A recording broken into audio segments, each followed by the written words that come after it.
All right, it's time to add some additional images. So let's take our layer panel and go ahead and collapse the clipping mask text, which has a lot going on right now. And we are going to add in a new image.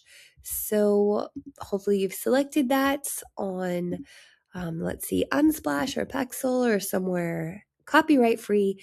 Here I go. I'm going to bring in this astronaut. Now, before I do anything, I'm going to lock absolutely everything. So it's just me and the astronaut. I can see if remove background will work. I can see if select subject will work. Let's see what happened. You know what? I'll take it.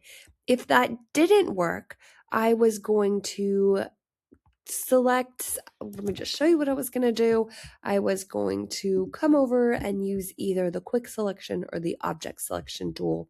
But since removed background worked, we will take it. I'm going to click the move tool. I can make him bigger, smaller, move him around, and maybe I want him on top of the text. Kind of love him there, but maybe I want him behind the text. So for behind the text, I'm going to click on the layer and pull that under everything. Okay, he looked much better on top of the text. Maybe my next image will go behind the text. For my next image, I'm going to bring in Earth, place, and go ahead and hit done. And I'll remove background again. Cool. And now Earth needs to go behind everything. Maybe off to the side. Maybe I'll use some rule of thirds action. Looks good. Hey, maybe Earth wants a drop shadow.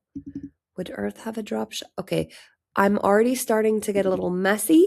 So I'm going to call my astronaut Astro, and I'm going to call Earth Earth. I'm going to go ahead and see what are my drop shadow options on Earth.